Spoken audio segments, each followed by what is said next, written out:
Here we go. Hi guys, and welcome back to our YouTube channel, Zen Ascension. Hello Claire. Hi, here we go again. Here we go again. Another week has gone by. I know, I can't believe how quickly it's gone. I know, I think it's just because we enjoy doing these videos so much. Yeah, That's what it is. We just look forward to the next week and see how many bombs we can set off. Yeah, polishing them all week, although I did drop a few yesterday in that JFK video. I haven't watched it yet. I need to watch it. Yeah. Oh yeah. When I was putting it up, I thought they're going to not accept this. They're not going to put this up. They're not going to put this up, and they did. It went up all right. So yeah. Oh well, we'll see how far we can go today then. Push some more boundaries. Hey, God, we've been chatting all week, haven't we? About we're going to talk about what we're going to cover. And then you'd comment on a link in Instagram yesterday to do with Project Bluebeam. Something we can talk about today, because I've watched about half of that video this morning. I didn't watch it all because I had a few bits to do, so I'll try and watch the other half. Yeah, he's actually really interesting. I've known of Jason Shirker. Apologies if I'm wrong. I've known of him, but I've never watched his videos. It was just that one just came in yesterday, and I was just like, oh my God. Yeah. But that makes so much sense. And I think that's been happening for years, is that Westfield, there's always a scary story about aliens coming in. But that's interesting. I think they'll do that. I think they'll do it, or something like that. Yeah, I mean, when you think about it, aliens and extraterrestrial life has been something really put into the mainstream since 1952 with Roswell. Ever since then, even before then, there were sightings. And ever since then, it's this kind of like, there's been a sighting, oh no, there hasn't, blah, blah, blah, blah, and then it goes on and on and on. But at the minute, like on the video, it is becoming more put into the mainstream for people to see, because they're trying to prep us for this fake invasion that they're wanting to get, to put the next element of fear, because they've tried everything else, I think. When I'm thinking about it, they've done the same with Jesus, which is why I'm not into religion, because we've mentioned this before. I believe in Jesus, but I see him as a shaman, a healer. I don't see him as a religious figure. And do you know, it's making sense, because they took Jesus, or Christ, or whatever you want to call him, and they turned him into this hell, damnation, and fury figure. So when people feel pulled to his energy, which you do, it's like, oh God, oh, I don't like that church, oh, that's dark, pedophilia and all that kind of stuff. Just not from there. Just get one in there. And so consequently, when you feel pulled to him, it's like it messes with you a bit, like, oh, how do I tell my client that Jesus came in to help with that? Because they'll freak out. So Metatron's another one they've tried it with. Commander Ashtar. Mary Magdalene. I was watching this is going to go totally off topic here, but I was watching an episode of, I don't know if you've seen it before, but it's Bob Martin and Paul Whitehouse, called Gone Fishing. And I was watching that this morning. It's basically just them two having a laugh. They go fishing. And anyway, they had to walk through a graveyard, and they went to a church, and they were talking to the minister in the church about heaven and hell. And do you go to these places? And she said, I don't believe in a hell. She said, I don't believe in that. She said, that's just something just being put out there to put the willies of people. Thought, oh, that's quite interesting for someone like that to say. But she did say that there is some sort of element of repent and stuff like that you need to go through to go into the light or whatever, which obviously goes away from, I suppose, the spiritual aspect of things. But she did come up with some quite interesting information, what she was talking about, and even they were talking about this fear and this control, and Paul Whitehouse jokingly said, oh, you sound like a bit of a Marxist, you. And she said, well, what's wrong with that? And I was just like, oh, right. So maybe it's starting to filter through into that realm of things now. Maybe they're starting to feel things or awaken to things. Yeah, definitely. Do you know, it's funny you should say that, because I've seen similar things in films. There's one, what's it called? Is it Infinity or Finity? What's it called? I can't remember.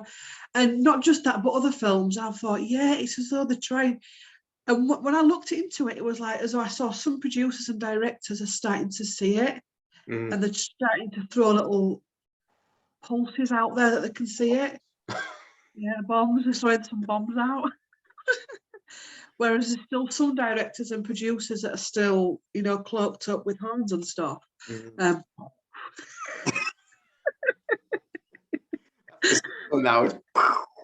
yeah. So there is some there, because you can feel it when you're watching it, can't you? You can feel it. You can definitely feel it. Yeah, absolutely. Yeah, I'll give you an example. We were watching something. Gary's watched it in the past. It was a drama series. I won't name it, and it's quite light. We're quite light. And anyway, there was a wedding scene, and before the wedding, something happens to the groom. And I said to Gary, I said, I said, there's something off here. And he said, I don't know what you mean. I says, I can't watch it. I said, there's something energy-wise within this that I can't watch. And and I've really struggled to watch. We've watched it to the end now. We've watched all the seasons. And then I read back that there was issues between the two main characters, and that started kicking in big time after this wedding scene. And it was like, you see, that's it. I didn't know about that. I just felt the energy of it. Yeah. It was a groom on the way to a church, and he got kidnapped on the way to the church, and the energy shifted. But there was nothing there to, you know, it was nothing different from any other storyline that we'd seen in that series. Yeah. It's interesting, isn't it? You can just feel it. And children's stuff as well, children's films. I don't like children's films. Scare the shit out of me. Yeah. Yeah. Yeah. You know, because I remember as a child not being a big fan of Disney and stuff. And when you like watch Cinderella and, you know, the two ugly sisters, and they're being bullied, and they're being, you know, the stepmom coming in and all it's all there. There's a lot of trauma and a lot of abuse in Disney films. You know, there's a lot of stuff put out there to scare children, and to make them frightened of being alone, or being abused, or being shouted at, or being mistreated. There is quite a lot of that stuff. I mean, the first 20 minutes of Bambi is like, wow. I know. Well, the logo says it all, doesn't it? The Disney logo says it all, doesn't it? Yeah. So, well, yeah. So anyway, getting back to Project Bluebeam. You didn't see what I did then, did you? You didn't see what I did then. I just went like that. The logo of Disney. Or is it? I don't know. It's in there, isn't it? Yeah. With that, we'll move on from that now. Yeah, what was I going to say there? No, that's been going back to like the 1970s, Project Bluebeam. And I know Dr. Stephen Greer has been talking about this, because he used to be with the CIA, and he's talked about this for probably as long, to be fair, about what they want to plan to do, and create this illusion of an invasion of some sort, again, to put the fear of most of the population of the planet.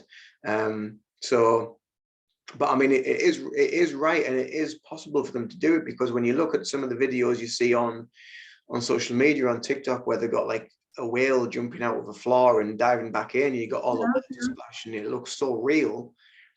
What could they really do on top of that? Because, you know, I mean, and with all the stuff in the sky, the stuff that's floating around, that the Musk's put up there, you don't know what each element of them is behind, and who's got the pockets in what. And I mean, I watched another program the other night, and it was with Professor Brian Cox, and this is going to trigger a few people, but it was with Professor Brian Cox, and they was talking about how they're working on to populate Mars, and use that as kind of like an overseeing planet, because it's the closest in relation to Earth as to what could support life. You know, there's water on there, and they've got good fertilization and all that sort of stuff. But you could see that, like, Brian Cox was like all for this. And I'm just like, hang on a minute, you're kind of like, you're in that agenda. You're for that.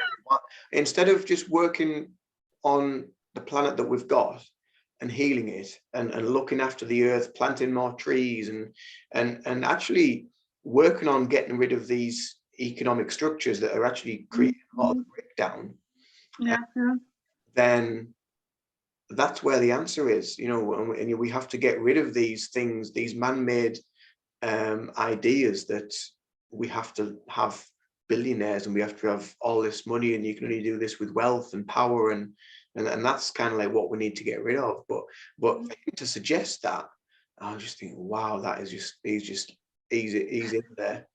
I'm sick of billionaires at the minute in space. I think they're dabbling when they're going up there. I think they're dabbling. Yeah. And I just think they're just, everybody goes, oh, so. I mean, Jeff Bezos, I'm rubbish with names. He's done it. Somebody from Star Wars has done it. And people go, yay. And it's like, it cringes me because they're just playing. And I think also as well, it's a way of, just manipulating things, I think. What are they going over there for?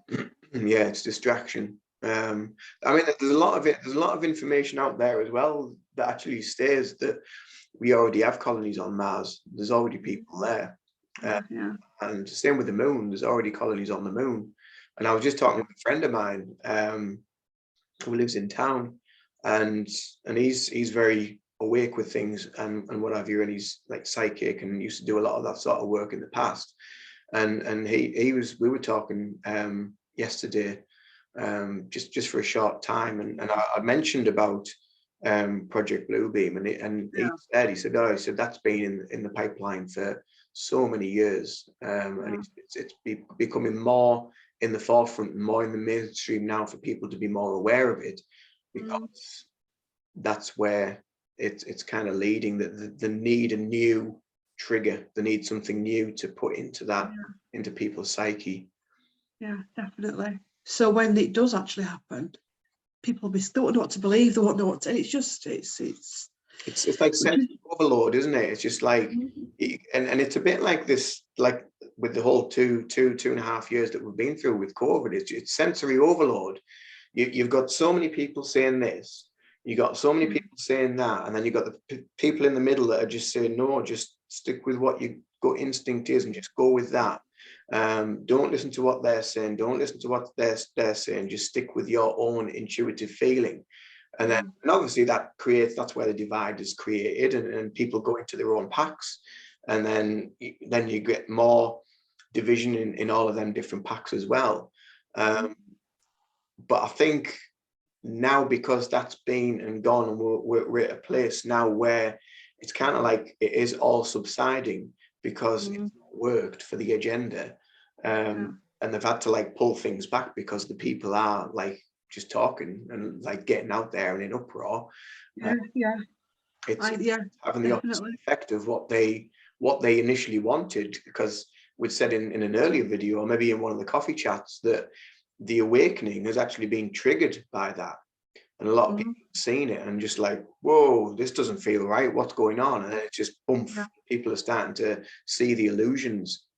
They're all there on a daily basis. Some are really big and some are really small, but I think also as well, that's a sign of awakening when you start to see and feel things within music, like entertainers that you've been listening to for years, or films, or anything, books. Well, not really books. No, I don't know actually. No, I've had it in books as well, where I've been reading a book and it was on a Kindle. I remember it. It was a series of books, and all of a sudden I went really funny, and the writing on the book in the Kindle went. I've never had that. Went really funny. And I switched it off and I Googled the books, and there was, apparently he'd done curses and stuff, and he went off to places where they were doing hexes and curses, and he got attacked, and it came through in his books. It was like, oh my God. Wow. So your intuition when you're awakening, but not just about like, leaders, institutions, you'll see it in your workplaces. You'll start to see your bosses differently. You'll start to feel things with your work colleagues, and there'll be nothing that they'll have done per se. They may have done something. It's just feel right here anymore. There's something off in this staff room. Yeah. And that's when you know you're on your, you know, it's Absolutely, yeah. you're starting to question things, and you're starting to see things, and you're starting to find you can't listen to certain music, watch certain films, you can't go into, you struggle with the cinema, you struggle with theatres, you can struggle in places as well, which we were talking about when we came on. Yeah. Um, Yeah, absolutely. and stuff, and Yeah, I mean, I've seen and experienced a lot of that over the last sort of 15 years, you know, of working in retail and what have you, and gradually just having to sort of like pull myself away bit by bit and really work on kind of like deep healing and working on me to be able to be prepared for however many hours I'm going to be in that place for. And even at the end of it, after doing that, still feeling like a little bit drained from the energy of it all. But yeah, you do see, because it's something that we got in at work where they used to have like a staff cafe thing, and you used to be able to pay with cash. They've got rid of all that now, and you have to pay contactless. And straight away, I was just like, well, there's just another step to the agenda of a cashless society. You know, yeah. it's just all these routines and regimes that get put into place, where most people will probably think, oh, it's just a company thing, but all these companies are connected to the next level, and then the next level, and then the top level, and they have to integrate these ways of living in institutions one by one, and yeah, it is quite devious and sneaky the way it gets done.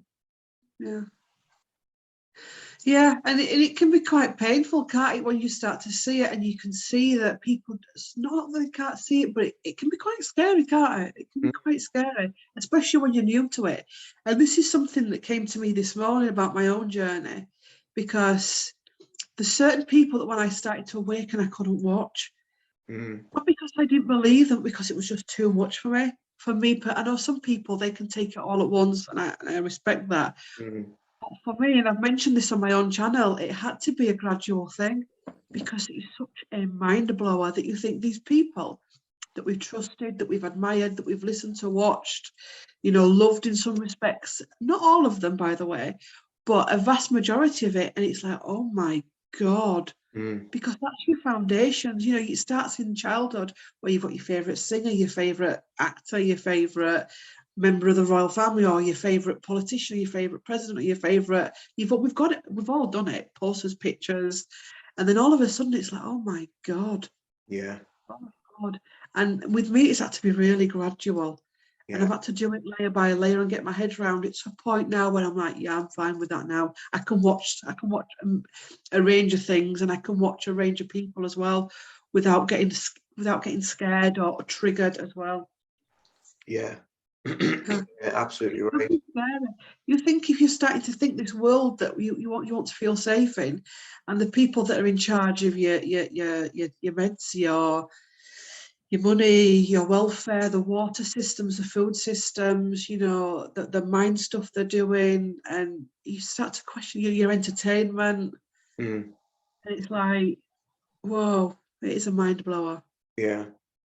Very, very powerful psychological tricks that get used, that like you say, most people don't see it, but when you do start to awaken and move down this path and see things, that you just like, it just blows your mind, and you just think, wow, I've thought that for all these years and thought that they meant the best for me, or that, you know, that was the life path that I thought I needed to take, but in actual fact it's nothing to do with that. I was just following a system of belief that I feel was right for me, when in actual fact this is my true calling, or I need to do that, or I need to just step away from that entirely and just go and live on my own somewhere, and live in a country, or just live remotely, to be able to just sort of process this this movement of energy, of things that is going on within ourselves.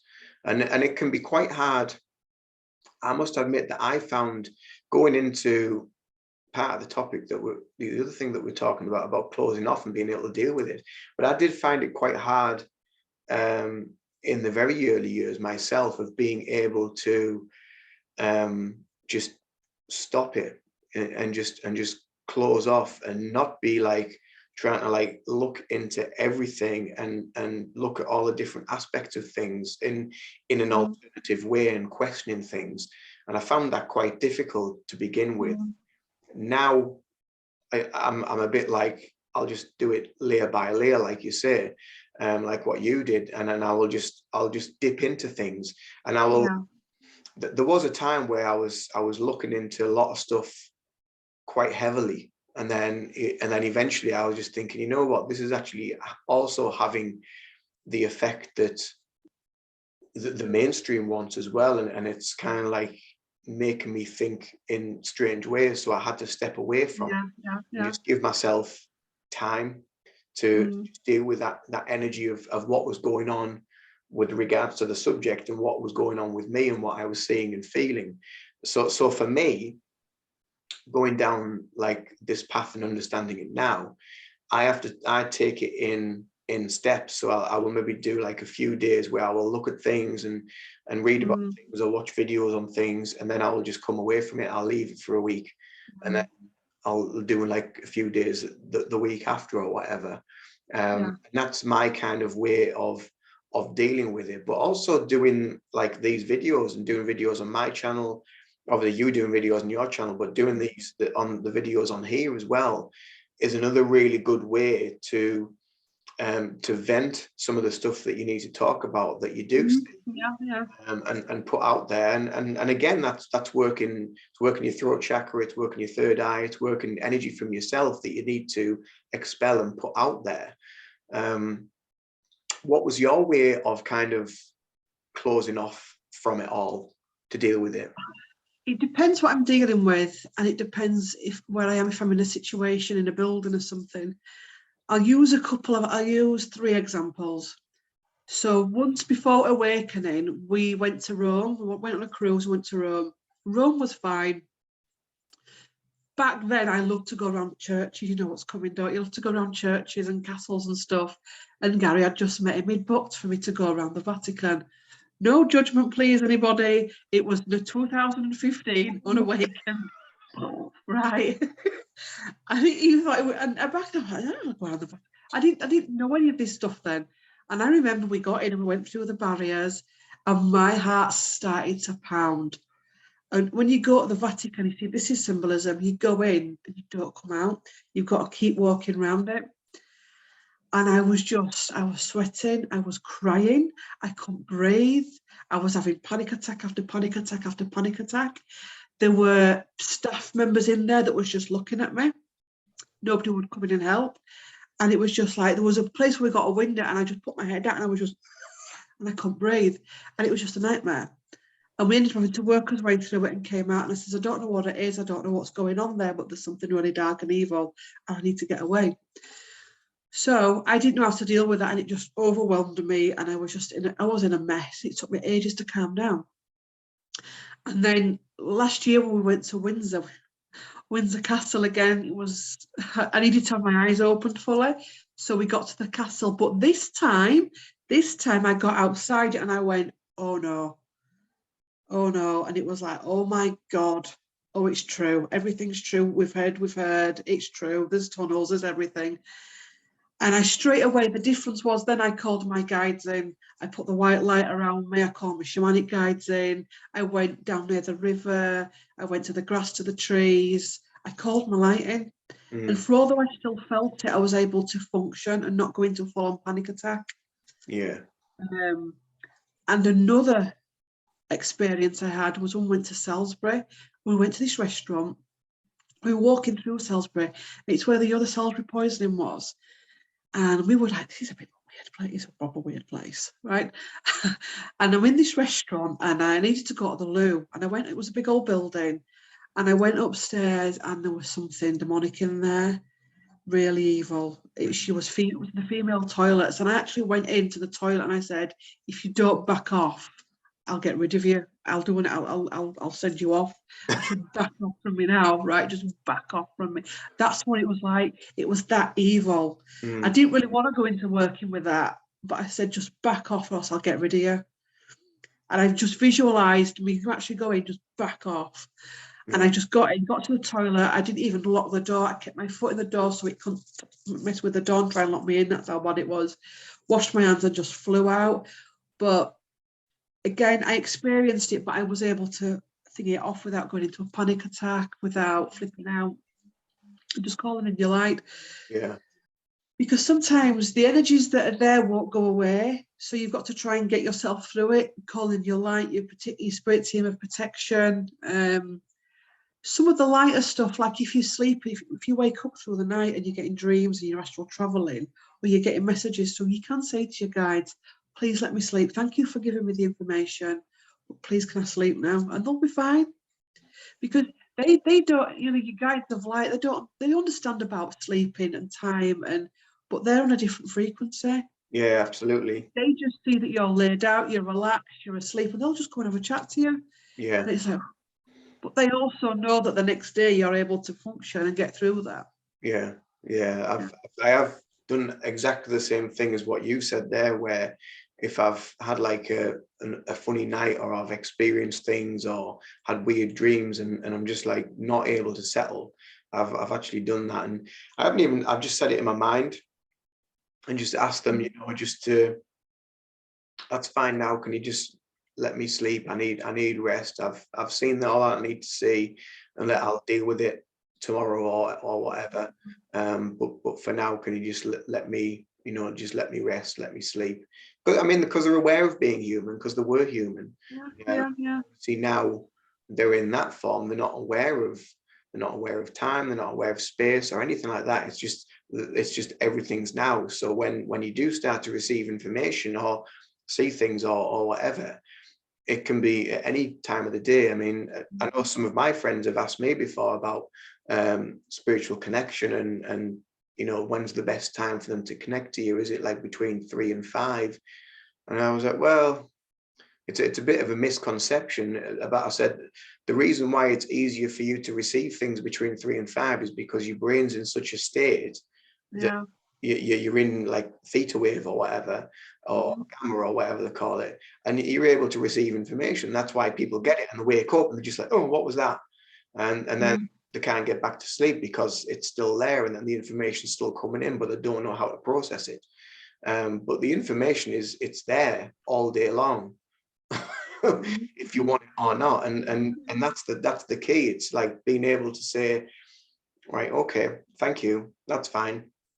I need to do this, I need to focus on this, and just asking for that little bit of a little bit of guidance from your guides, and a little bit of assistance just to slow it off or ease it off. Or even if you're feeling physical symptoms, because I know, like, when I do feel like energy quite close, I will sometimes, if it's very powerful, I'll get like really bad palpitations, and I'll be thinking that I'm going to have a panic attack or something like that.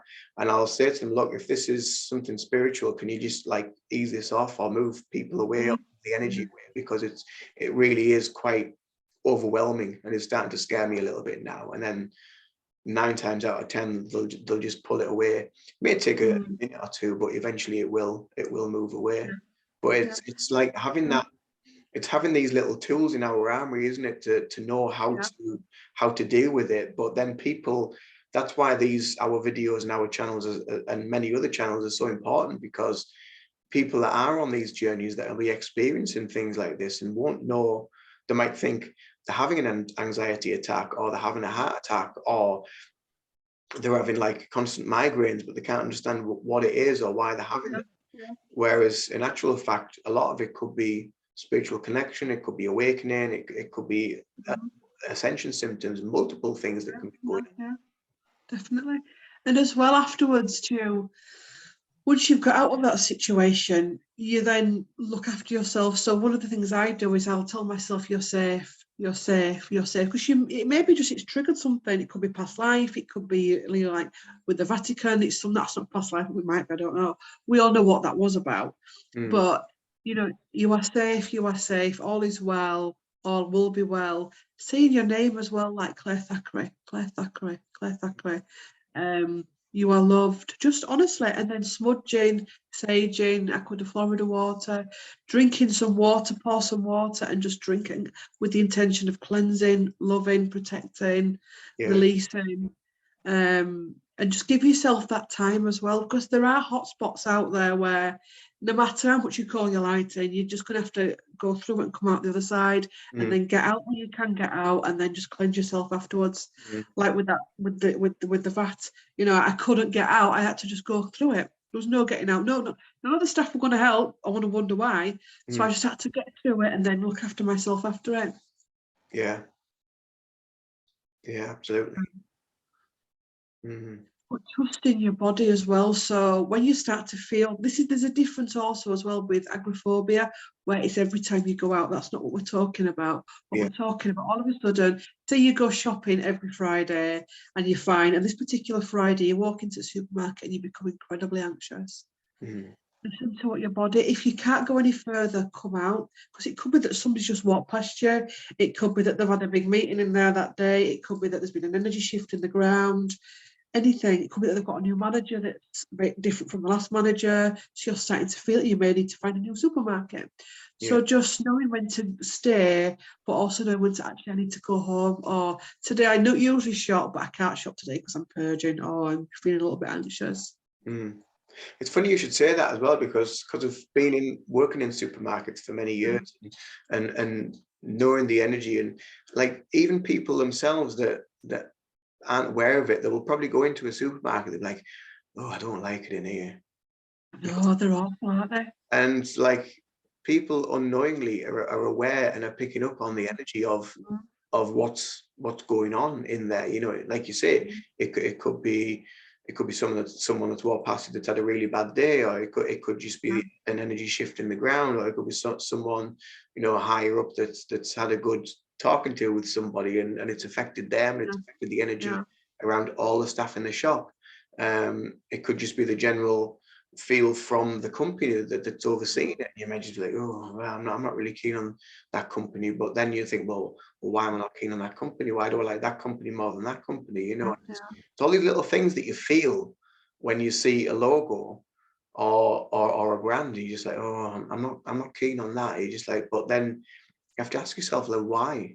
You know, because that's like your intuition is really, really starting to fire up there, and you are starting to you're tuning into that energy of what we've all got, and it's understanding why do you feel that way, and it, you know, there must be a deep resonant feeling as to why.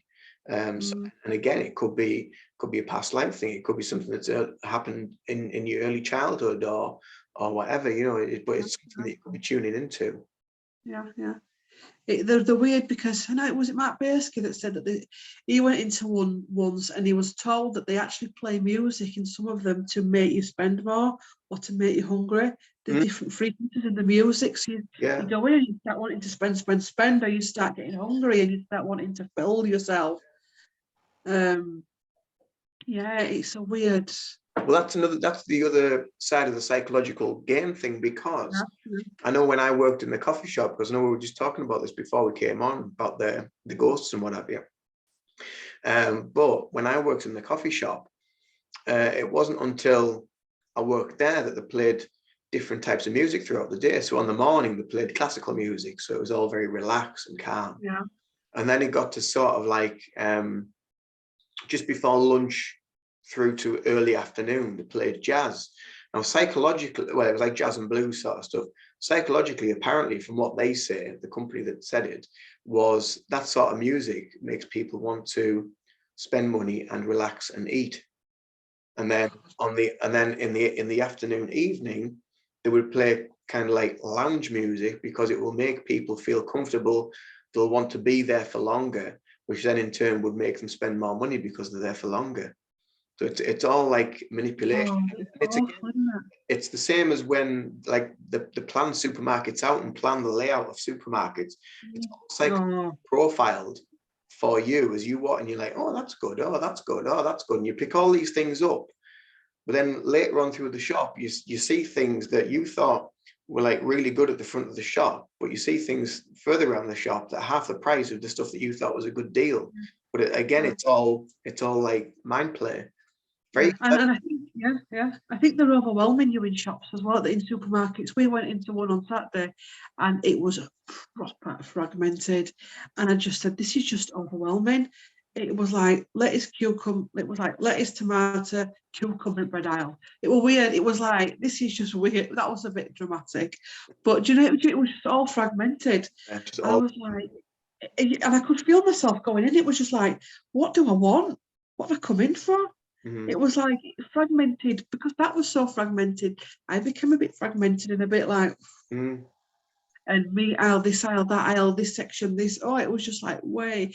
And I just said, this is way too much food, way too much choice as well, especially in the health section. You know, that's where it was. It was in the health section. And it got to a point, I thought, oh, there's seeds. And I can't even take those seeds in. There's too many. I can't take it in. But they didn't do that in the chocolate area. That's something that's just come in. Yeah. It was in the health section, and it was just like, it was so fragmented and so much choice. It was like, this is too much choice. Yeah. Yeah. Wow. Whereas in this chocolate section, like Galaxy, big bar of delicious Galaxy Cadbury's. Yeah. And it was all, whereas in the fruit and veg and the healthy section, it was all plum. Get me a burger, get me out of here.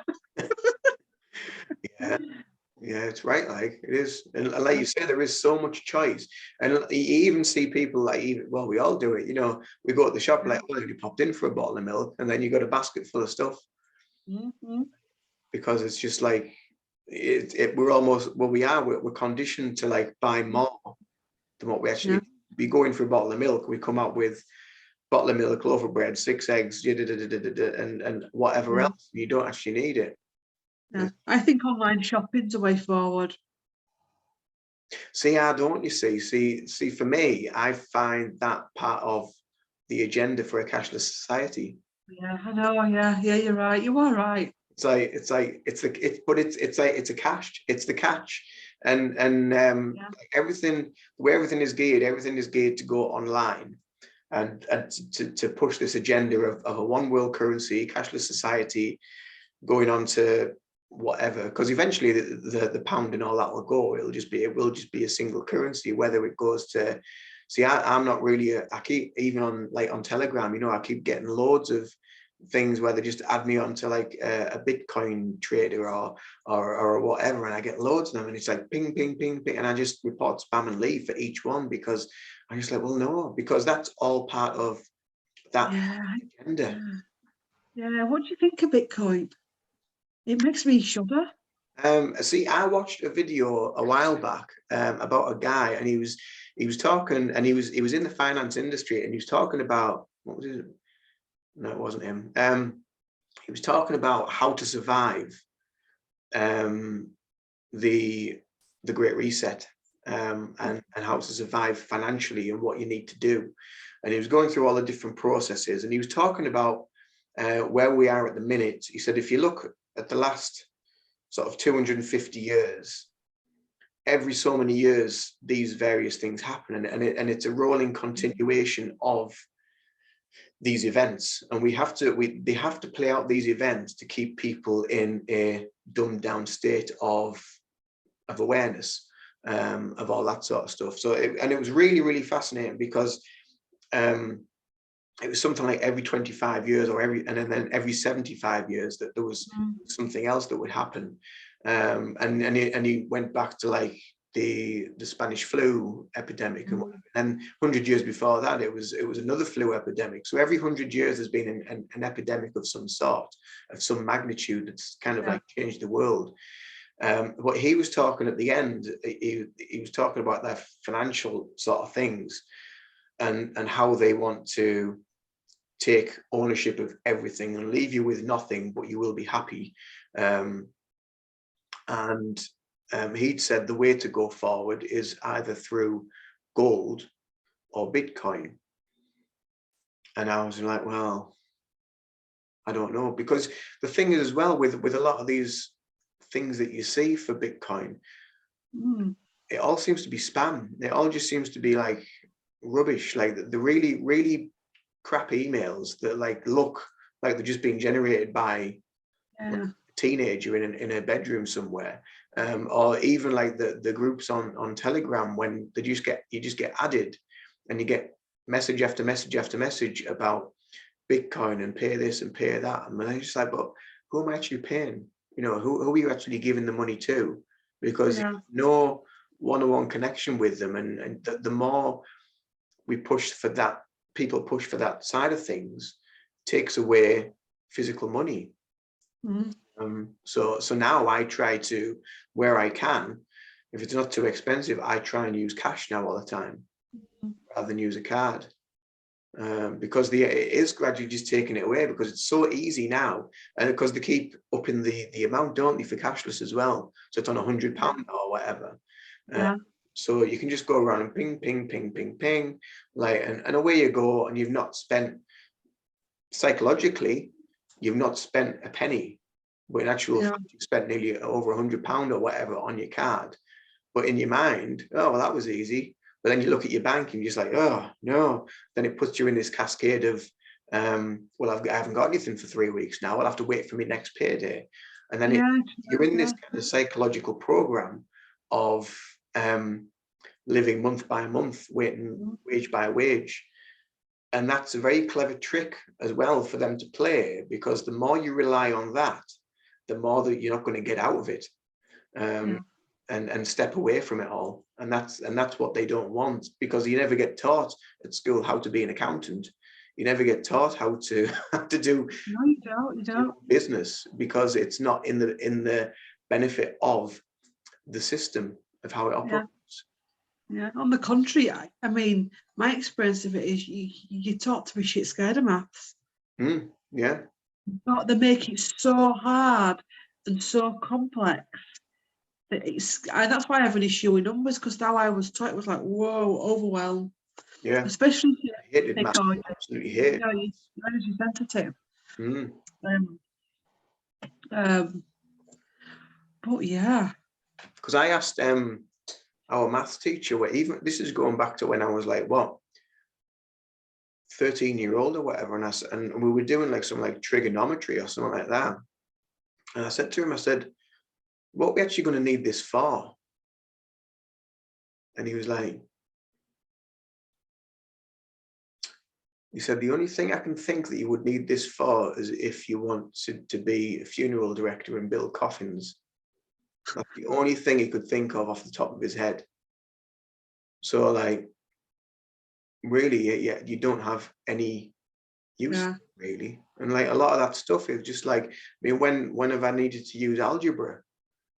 No, it's true. No, it's true. That it's just like, so, and like you say, it's designed to just like scare you, because like, and also make you look stupid, because if you don't know and you're in, say, the wrong, if they're trying to find out your intelligence, or how, you know, how clever that they think you need to be to sit into a classroom, to be with these other kids who are classed as intellectual because they can add 2 and 2 together with relative ease, but you can't. So then you get put into another group, and there's the divide again. You see, it's the division. But if you can't answer it in front of the intelligent kids, then you get laughed at and ridiculed and mocked, because you don't understand it, you don't know it. So you go into the dummy class, or whatever they want to call it, or a lower grade, and it's all very, very downgrading, and it really knocks your confidence in every aspect of it. Yes, it was the same. It was the same at my high school. It was just like, if you could do it, they invested in you, and if you couldn't do it, they forgot you. Yeah. It was like, what's it, advanced, intermediate, foundation, and it was like, you straight away, you're that way. You that's what you forget. They forget about you. Yeah. I mean, most of my classes, I mean, I was no intellectual, but I mean, I was always very creative, so I was very good at like English and writing and artwork and what have you. Anything over that, I was just like straight out of the water. And most of our classes, like you said, that there was no investment. Most of the teachers were all stand-ins, so they didn't know you. They didn't know what level you were at, what level of learning you were at. You basically just sat down, read a book, or and most of the other kids just chucked things at each other. So you just didn't you didn't have a chance. But then you look at it now and you think, well, actually, I didn't need any of that. Really did not need any of that. No, you didn't need any of it. The stuff you did need wasn't there. But I think the whole school structure is evil. Yeah. And I don't want to say that all teachers are evil, but I just think it's warped. And we were talking about it the other day, because we don't have children. And I said, actually, you know what? The way this world is right now, I'm glad we don't. Because it's so unpredictable. And I just think from a place of fear. But it's so unpredictable, and the structures and the systems are so shit that you can imagine, we'd probably have to homeschool. You've got to get the doctors and everything, bullying. There's so many nasty kids out there at the minute, real nasty pieces of work that have got entities and all sorts attached to them. Which they do have. Children can actually be somewhat worse ones, and people may get triggered at that. But I have come across some really nasty kids in my time where it's like they are not even human. Where else better for those external beings to be able to bully vulnerable kids, place them in the playground? You're gonna affect people's growth, and I'm glad we don't have to deal with that. Yeah. Because it destroy. I know that I'd end up in a fight in the playground. I would. Yeah. If you send your little child to school, because I know I can feel it and see it, I just couldn't be able to focus here doing my work, knowing that they were getting bullied. Yeah. Some teacher was mind tripping them, and it's loads of people that are again healers and in that line of work that have all taken the kids out of mainstream education, and they're all homeschooling them, and they're actually doing a lot better than what they would be in the school system, because again they don't fit the criteria of what the school wants.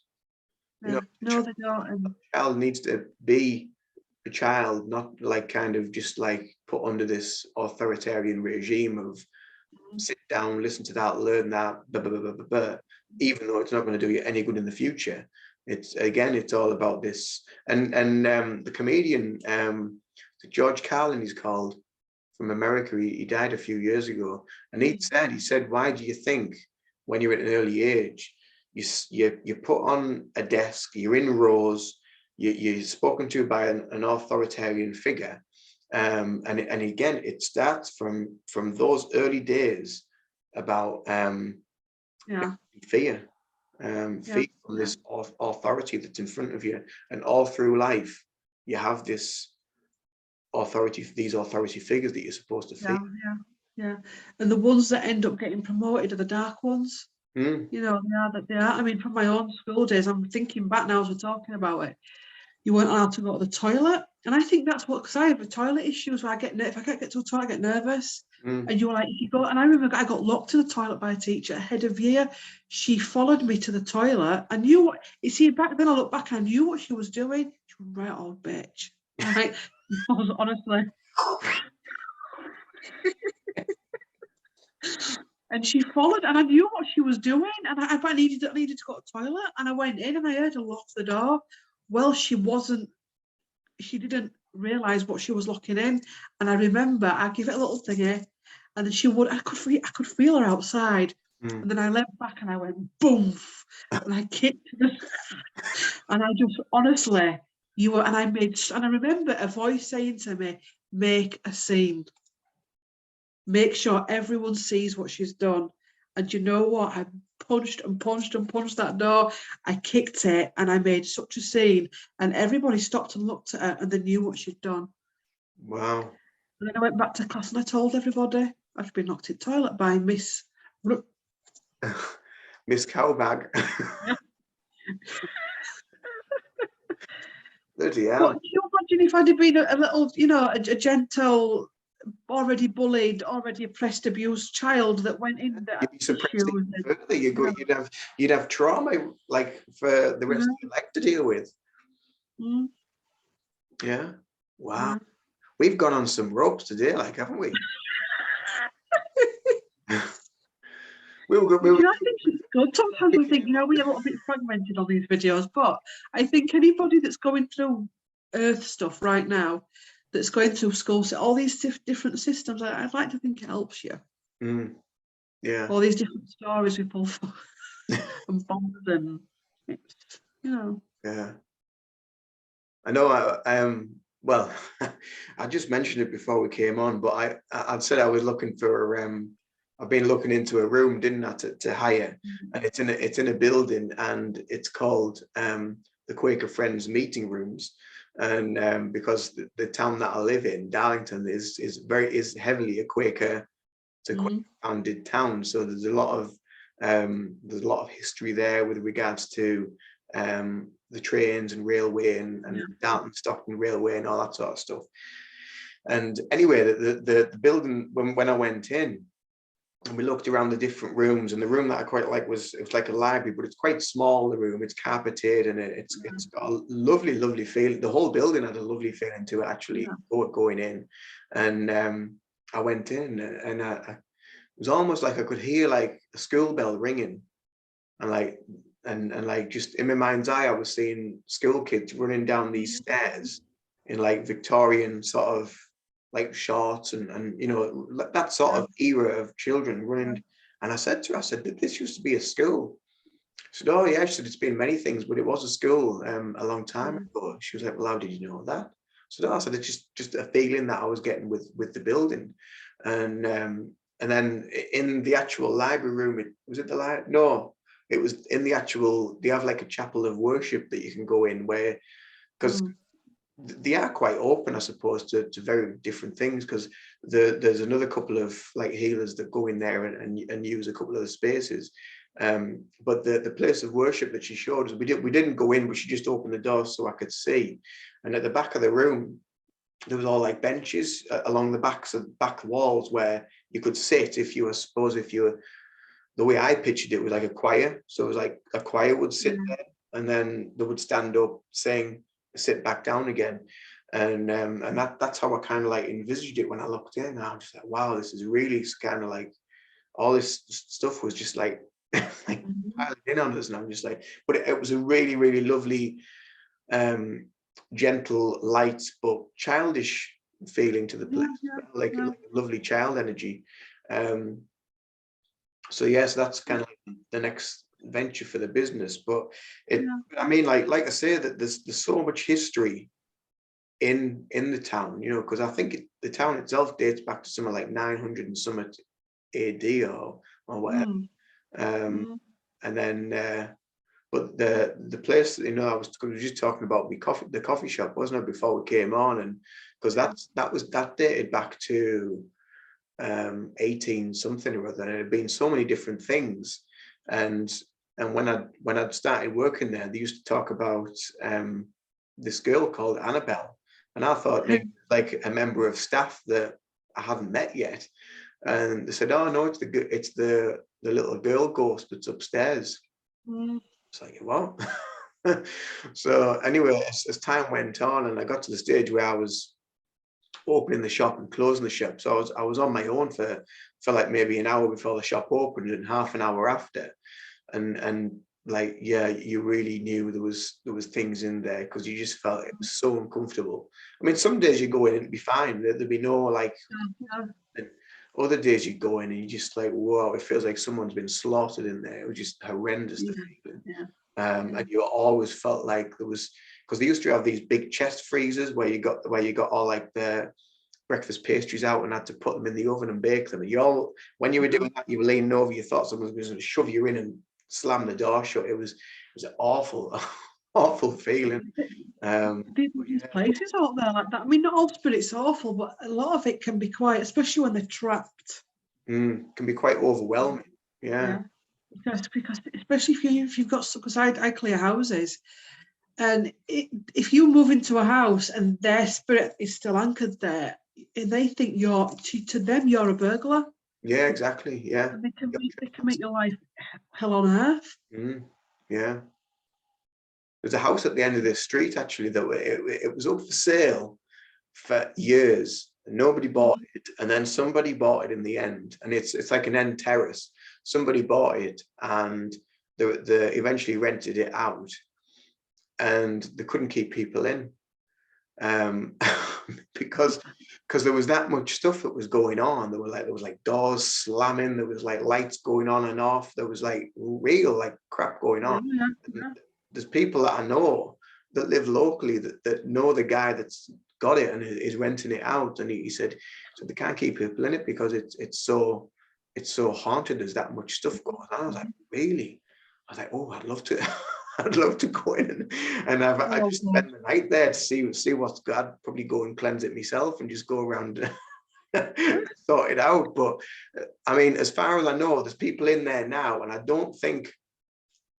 think the people that are in there have been there for some time. So whether he did eventually get someone in to sort it out, I don't know. They might have got someone from the Spiritualist Church to come down and have a go. So yeah, but it's right what you say. You know, a lot of them will think that you're trespassing on their property because they think they're still alive. They still think they're still there. Yeah, because it takes a lot for a ghost to hit you or to throw something at you. So for them to do that, that's a lot of anger that's to come forward as well. Yeah. A lot of their energy to be able to do that. Well, it's funny you should say that, because I know like when we used to do the stock takes in the coffee shop, it was like behind where the coffee counter was and what have you. And you do the stock take in the room behind. So it was away from the public and everything. But you'd be on your own in there, and you'd have to count all the bottles and the cans of water and what have you up. And every now and again you get a bottle thrown at you. You're like, like crazy, just like, what the hell? They never really bothered me so much, in actual fact, because we got like a medium in, and we did like a sort of a most haunted ghost hunt to see what was going on. And she actually said, she said the name Annabelle, the medium. She was like, I'm getting the name, and she was like, Annabelle. And we were just like, we all just turned and looked, which is like, what? And because that's the name that everyone had just assumed she was called. Yeah, but it was more the manageress that used to get stuff thrown at her. Because the medium said to me, that they feel a great connection to you, and that's why you feel them everywhere. They're following you all over the place. And she said it's because the little girl thinks you're her dad. You look a lot like a dad, because I had like a longer beard and I had longer hair. She said, I have a feeling that dad went off to war and never came back, but she thinks you're her dad, and she's kind of like connected to you, and that's why you feel followed everywhere when you go around the place. And when you used to go upstairs, when you went upstairs, you wanted to come down as quick as possible, because it was it was just like the energy was just so disorientating. And she'd said it's because there's the grandmother that's up there. She's kind of like taking the parental role of the little girl, but she's just like whizzing around here so fast. She said that's why you'll want to get downstairs as quick as you can, because the energy is really, really disorientating, and that's why you feel so off when you come up here. That's fine.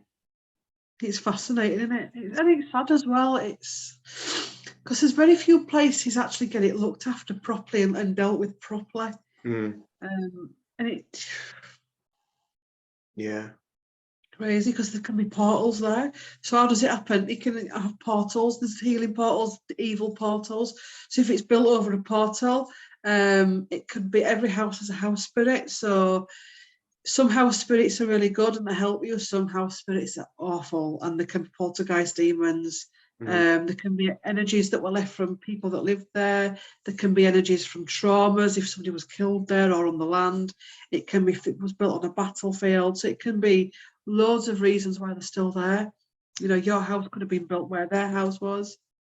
Yeah, absolutely. Luckily, this house feels really. This house is okay. It feels really safe. I mean, there is. I think there is a couple of people in here, because I mean, I've heard voices before. Like when I was going through like a lot of my awakening stuff, I used to hear people calling me, calling my name and my brother's name. But I think that's like kind of like relatives and stuff that have passed over and they're just popping in and checking on us. But yeah, I mean, I see, we see, well, I see, or we hear or feel him near our last dog, actually. He used to, like, whenever he used to hoover the hallway or the stairs, he always used to get to the top of the stairs because he liked to get a hoover with the, you know, with the pipe of the hoover, and he used to enjoy that. And as I'm going up the stairs, like, we were talking about this before, like, out your peripheral vision, you can see a lot more stuff or be aware of things a lot more. And I'd be going up the stairs and I'd just be aware of him just at the top of the stairs, like as though I'm like going to give him a suck with the hoover on his coat. It's fascinating, isn't it? I mean, every house has got something. Doesn't necessarily mean it's bad. Every house has got, any house you live in will have some form of activity in it, either all the time, some of the time, now and again, certain dates, certain anniversaries.